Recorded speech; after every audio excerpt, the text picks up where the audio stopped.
지난주 르호보암과 그리고 여로보암 왕 이후 오늘은 아사 왕의 이야기입니다.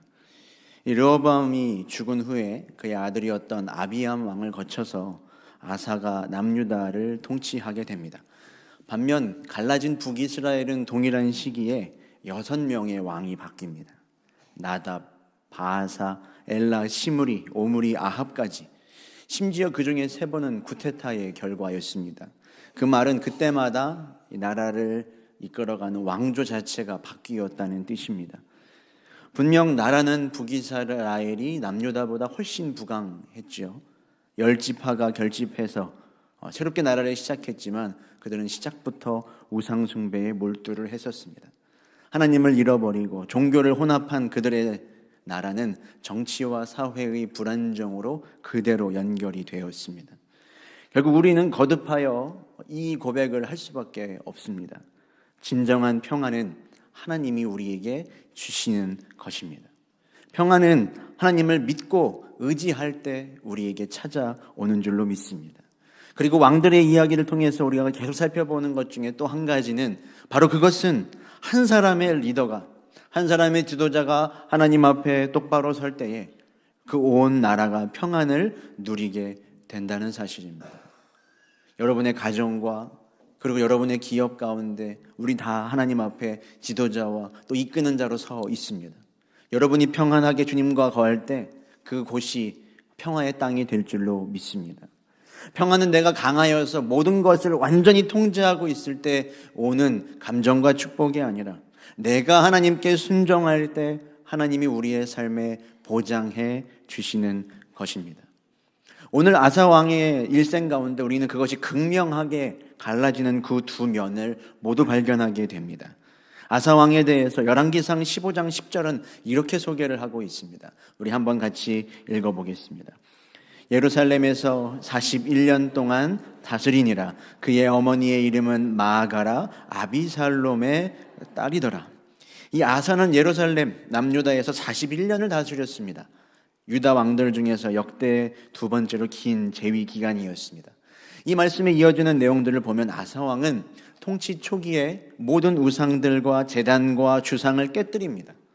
모든 우상 숭배를 멸절했다는 뜻이죠.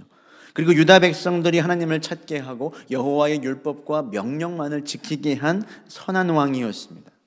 그런데 이렇게 하나님이 기뻐하시는 종교적이고 사회적인 개혁을 일으킨 아사 왕의 통치를 소개하며 성경은 뭐라고 이야기하냐면 특별히 그의 어머니의 이름을 밝히고 있습니다.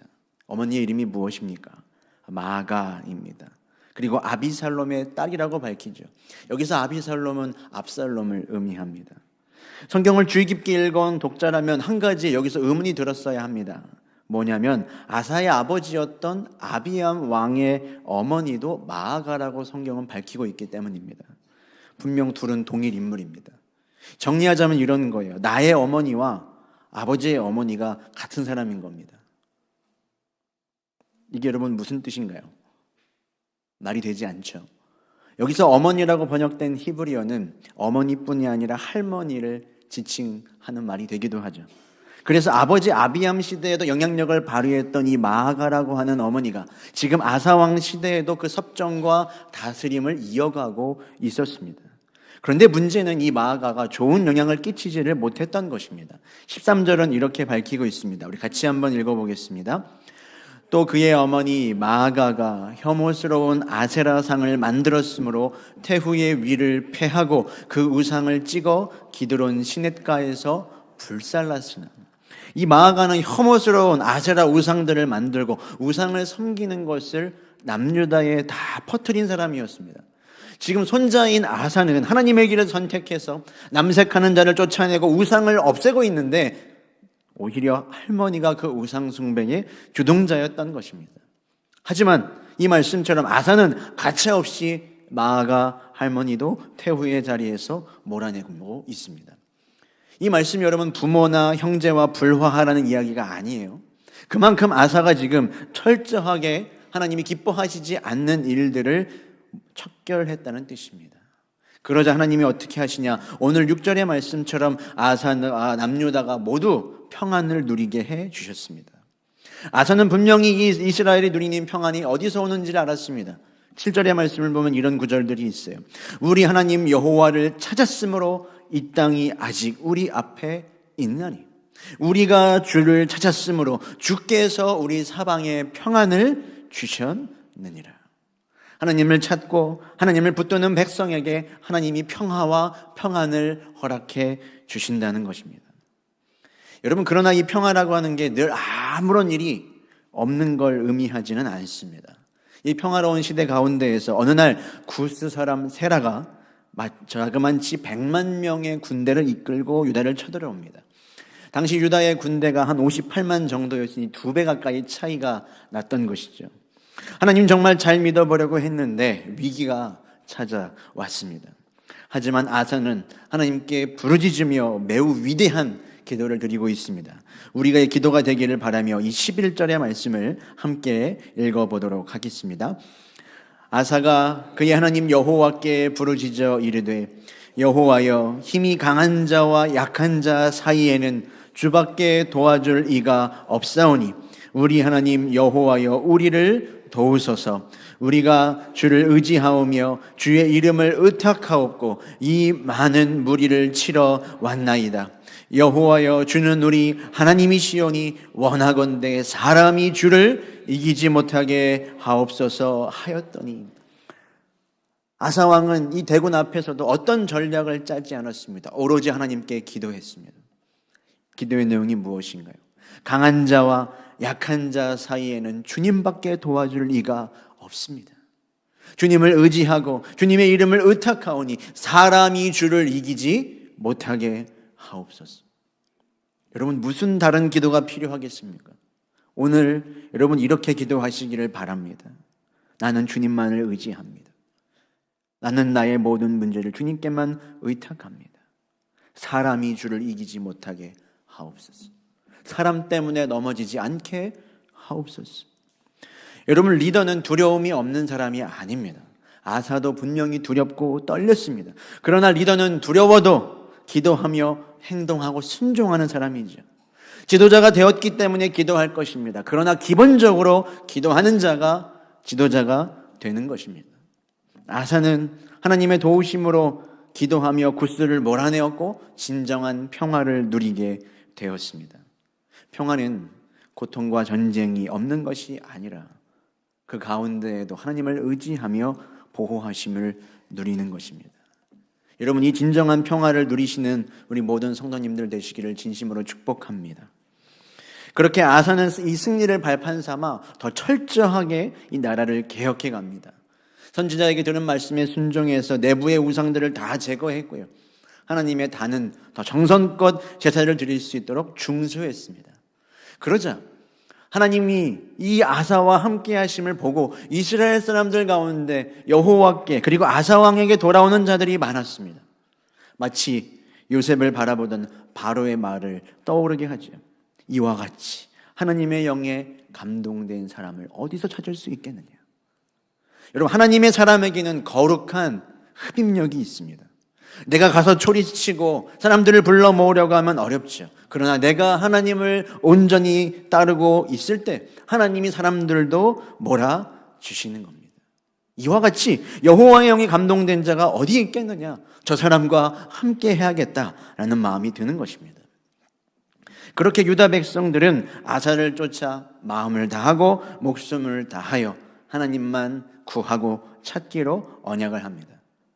하나님도 그들을 만나주시고 사방을 평안하게 해 주셨습니다. 그 결과 이 아사 왕의 통치 35년, 언제까지요 여러분? 35년까지 전쟁이 없었습니다.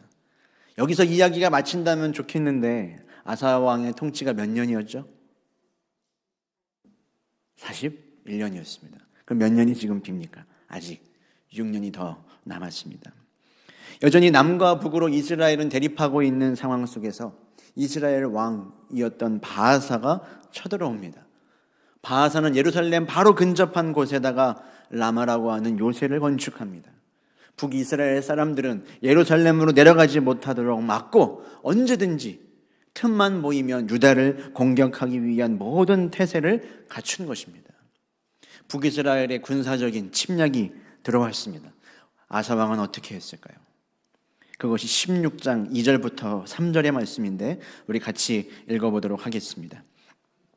아사가 여호와의 전 곳간과 왕궁 곳간에 은금을 내어다가 다메섹에 사는 아람 왕 베나닷에게 보내며 이르되 내 아버지와 당신의 아버지 사이에와 같이 나와 당신 사이에 약조하자.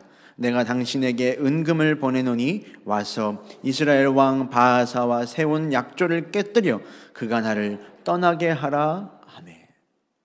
분명히 100만 대군 앞에서도 하나님께 가장 먼저 엎드려 기도했던 아사가 무엇을 하고 있습니까?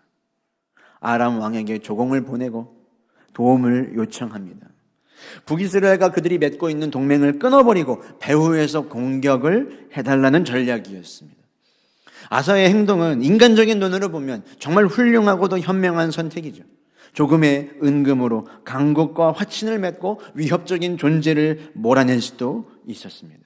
하지만 영적으로는 실패였죠. 아사 왕은 분명히 100만 적군도 하나님의 도우심으로 힘입어 무찌른 경험이 있는데 훨씬 미약한 적의 위협 앞에서 하나님을 의지하지 않았습니다. 여러분, 승리하고 적군이 물러간 결과는 같습니다. 하지만 우리 하나님은 결과보다 과정을 중요하게 보시죠. 내가 나를 의지하여서 이것들을 물리쳤는지 아니면 이방 민족을 붙들어 물리쳤는지, 여러분 대체 무엇이 이 아사를 변질되게 했을까요? 100만 대군 앞에서도 두려움 가운데에도 하나님 앞에 믿음을 지키던 이 아사가 왜 변했을까? 35년간 전쟁이 없이 살만해지니까 그 믿음의 순수함을 잃어버린 것은 아니었을까요? 그리고 100만 대군보다는 이건 아주 작은 일이니까 이 정도는 내가 해결할 수 있겠지라고 여기는 교만함 때문은 아니었겠습니까? 하지만 여러분, 하나님은 우리 앞에 놓여진 그 문제가 아무리 크든 작든 우리가 하나님을 의지하여 담을 넘는 사람이 되기를 바라십니다. 여러분, 이 사실을 기억하시길 바라요. 이 아람을 의지하고 있는 아사 왕에게 하나님은 선지자를 보내십니다. 그리고 그에게 하신 말씀에 하나님의 마음이 담겨 있습니다. 우리 9절의 말씀을 다시 같이 읽어보겠습니다. 여호와의 눈은 온 땅을 두루 감찰하사 전심으로 자기에게 향하는 자들을 위하여 능력을 베푸시나니 이 일은 왕이 망령되이 행하였은즉 이후부터는 왕에게 전쟁이 있으리이다 하매. 하나님은 어떻게 하십니까? 여호와의 눈은 온 땅을 두루 감찰하시며 하나님께 전심을 향하는 자를 찾고 계십니다. 그러니 여러분, 지금 이 유다 백성들이 전쟁을 만나게 하신 하나님의 이유가 무엇이겠습니까? 너의 인생의 진정한 산성은 누구시냐? 너의 인생의 방패는 누구냐? 너의 전심은 어디를 향하고 있느냐? 지금과 같은 이런 전쟁과 같은 상황 속에서도 이렇게 되어도 나만 보고 끝까지 따라올 수 있겠느냐고, 나만 의지하고 기다릴 수 있겠느냐고 물어보고 계시는 것이죠. 여러분, 그런 의미에서 이 하나님을 향한 아사의 마음은 전쟁이 일어난 후에 전심을 잃어버린 게 아닙니다. 전쟁을 만나서 두려워서 더 이상 하나님을 의지하지 못하겠다 손 놓아버린 게 아니라는 거예요. 그 전에 이미 아사의 마음은 하나님을 향해 전심을 잃어버렸고 하나님은 그것을 아시고 다시 그 마음을 받고자 하셨던 것입니다. 여러분, 이것은 우리가 지난 주일에 들었던 이사야의 말씀과 고스란히 연결이 되죠. 하나님께서 환난의 떡과 고생의 물을 우리에게 주시는 이유가 무엇입니까? 전쟁의 떡과 고난의 물을 마시며 다시 하나님을 향하여 돌아서고 다시 그 눈과 귀가 열리도록 하기 위함입니다. 왜냐하면 막대기와 불과한 그런 적들은 하나님을 의지하면 다 부서질 것들에 불과합니다. 하나님이 불어버리시면 그만이기 때문이죠. 다시 돌아오라는 하나님의 음성이 이 가운데 담겨 있습니다. 그런데 아사는 이 말을 듣고 어떻게 반응하고 있습니까? 10절의 말씀을 우리 같이 읽어보겠습니다. 아사가 노하여 선견자를 옥에 가두었으니 이는 그의 말에 크게 노하였음이며 그때 아사가 또 백성 중에서 몇 사람을 학대하였더라. 여러분, 만약 고통 자체, 전쟁 자체가 목적이라면 선견자를 하나님께서 보낼 이유가 없으시겠죠. 그러나 선견자를 보내셔서 아사를 찾아가서 그들에게 여전히 하나님의 말씀을 들려주시고 회개의 길을 가르쳐 주신다는 것은 아사와 이스라엘이 돌아와 하나님을 찾고 전심을 바치기를 바라고 계시는 겁니다. 하지만 지금 아사는 하나님의 책망에도 자신의 죄를 깨닫지 못합니다. 나의 신묘한 술책으로, 나의 잔꾀로 지금 적들을 물리쳐서 우쭐하고 기분이 좋아하고 있었는데 도리어 질책을 듣고 있으니 화를 내고 이 선지자와 동조한 백성들을 학대합니다. 여러분, 정말로 지혜로운 사람은 실수하고 죄를 범하지 않는 사람이 아니라 실수하고 잘못한 후에도 인정하고 돌이키는 사람입니다. 하나님을 거스르고 죄를 범하는 것 좋지 못하고 나쁜 일이죠. 그러나 이를 지적하고 회개하라는 그 말씀을 듣지 않고 마음을 완고하게 하고 거역하는 일은 더 어리석은 일입니다. 결국 하나님은 이 아사의 잘못에 대하여 다시 질병으로 부르십니다. 성경은 아사의 발이 병이 들어서 매우 위독했다고 적고 있습니다. 그 병이 무엇인지 우리는 알 수 없지만 분명한 사실 한 가지는 그가 스스로 일어날 수 없을 만큼 중병에 걸렸다는 것이죠. 하지만 아사는 죽는 순간까지도 그 마음이 더 강팍하게 되어서 하나님을 대적한 자리에서 죽음을 맞습니다. 사랑하는 성도 여러분, 세상을 변화시키는 사람들은 대단한 능력의 소유자들이 아니라 위대하신 하나님의 손에 붙들린 연약한 사람들입니다. 우리가 다만 이 하나님을 다시 의지하고 찾을 때 하나님이 우리에게 자로 줄지어 주신 그 땅과 가정과 교회가 하나님의 다스림과 돌보아 주심 아래에 있을 줄로 믿습니다. 당장은 눈에 보이는 세상적인 방법을 선택하면 당장은 승리한 것 같고 쉽게 이 문제를 해결한 것처럼 보일지는 몰라도 반드시 대가를 치르게 되어 있습니다. 하지만 어리석어 보여도 험난해 보여도 주님께만 우리의 마음을 드리며 주님을 붙잡고자 애쓸 때 우리의 삶을 가장 선하고 좋은 길로 인도하여 주실 줄로 믿습니다. 여러분, 기억하시길 바라요. 결코 하나님은 여러분들이 고난과 고생의 떡을 먹으며 괴로워하고 눈물 짓기를 바라는 분이 아니십니다. 우리가 아파하고 단식할 때 우리보다 더 가슴 아파하시며 눈물 짓는 분이 하나님이십니다. 시편 121편은 1편은 말합니다. 내가 산을 향하여 눈을 들리라. 나의 도움이 어디서 올까? 당시 사람들은 산을 신들의 집이라고 생각했죠. 시편의 이 화자는 도움이 필요하고 급박한 그 상황 속에서 눈을 들어서 주변을 살펴보는 겁니다. 주변의 산들을 바라보며 내가 어디서 도움을 얻을 수 있을까? 누가 나를 도와줄 수 있을까? 외치고 있습니다. 여러분의 상황이 모두 달라도 결국 이 문제겠죠. 누가 나의 도움이 되어줄까? 탄식하는 겁니다. 그래서 이어지는 2절은 이렇게 고백하죠. 무엇입니까? 나의 도움은 천지를 지으신 여호와에게서로다. 나의 도움은 천지를 지으신 여호와에게서 옵니다. 전쟁과 같은 어려운 고난의 상황 속에서도 너 나만 바라볼 수 있겠니? 온 세상이 쓰나미처럼 덤벼들어도 하나님만을 의지하며 버티며 설 수 있겠니? 여전히 내가 너의 산성이고 너의 방패니? 예, 주님, 나의 도움은 천지를 지으신 여호와에게서 옵니다. 이렇게 고백하며 찬양하고 기도하는 저희 모두가 되기를 주님의 이름으로 축원합니다. 우리 오늘 이 말씀을 담은 찬양을 함께 고백하면 좋을 것 같습니다. 하나님이시여, 주는 나의 하나님이시로소이다. 우리 함께 고백하겠습니다. 하나님이시여, 하나님이시여, 주는 나의 하나님이시로다.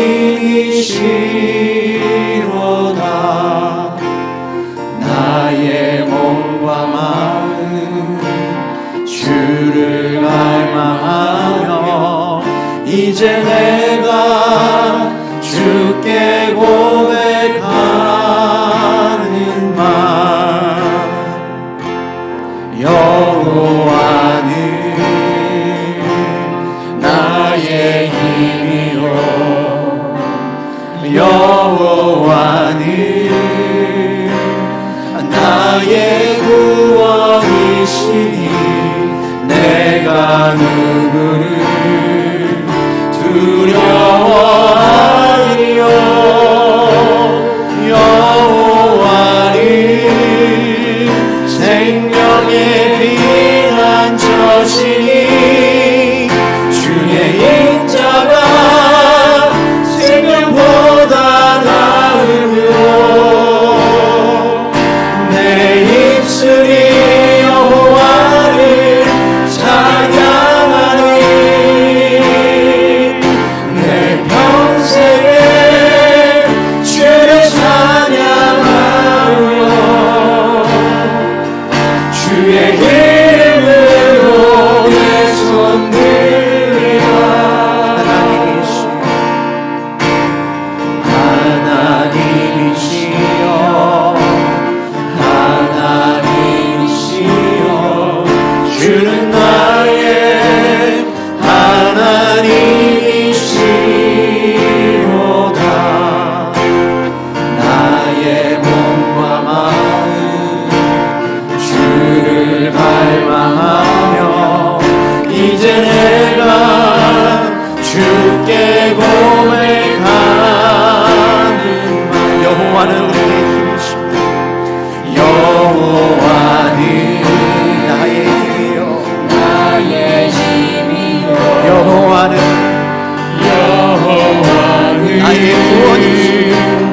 나의 구원이시니 내가 누구를 두려워하리요 여호와는 생명의 피난처시니 주의 인자가 생명보다 나으므로 내 입술이 여호와를 찬양하리 내 평생에 주를 찬양하며 주의 이름으로 내 손 들리라 주의 인자가 생명보다 나으므로 내 입술이 여호와를 찬양하리 내 평생에 주를 찬양하며 주의 이름으로 내 손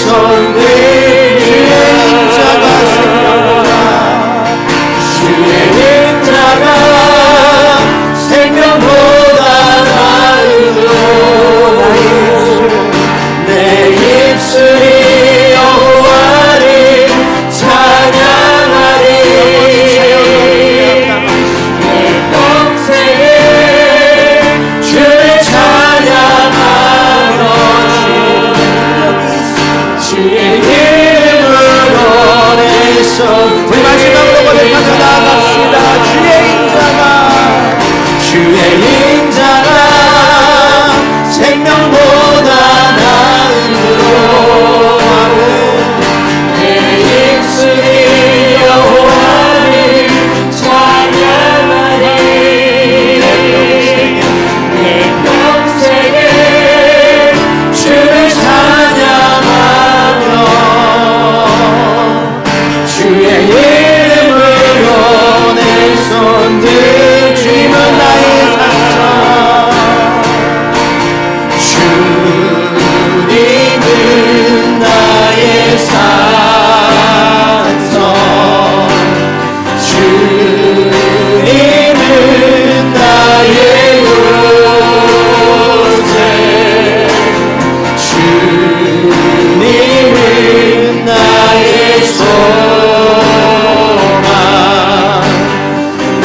힘이 되신 여호와. 우리 힘차게 고백합시다. 주님은 나의 산성, 주님은 나의 산성, 주님은 나의 요새, 주님은 나의 요새, 주님만 나의 소망이십니다.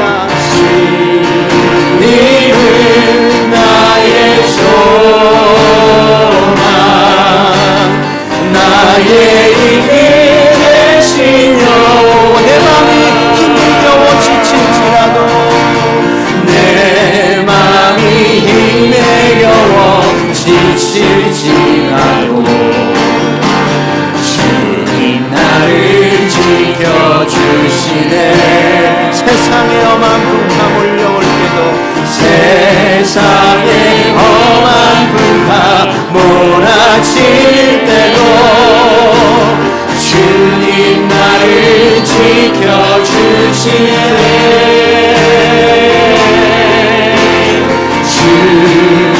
주님은 나의 산. 우리 함께 믿음으로 선포합시다. 주님은 나의 요새. 우리의 고백입니다. 주님은 나의 소망, 나의 힘이 되신. 믿음으로 선포하며 고백합니다. 주님은 나의 산성, 주님은 나의 산성, 주님은 나의 요새, 주님은 나의 소망, 나의 힘이 되신 여호와. 나의 도움이 어디서 오는가? 나의 도움은 천지를 지으신 여호와에게서 옵니다. 하나님, 이 시간 주님만이 나의 인생과 우리 가정과 교회의 반석이고 산성이심을 믿음으로 고백하고 선포합니다. 주님이 선포합니다. 나의 영을 주의 손에 의탁하오니. 하나님이여, 우리의 모든 상황 가운데 주님의 이름을 선포하며 나아가고 의지하는 백성들의 삶 가운데 이 시간 영적인 승리를 허락하여 주시옵소서. 주님을 바라보며 피하는 모든 자에게 쌓아두신 은혜를 오늘 폭포수와 같이 부어 주시옵소서. 주님의 이름으로 기도하며 나아가겠습니다. 주여.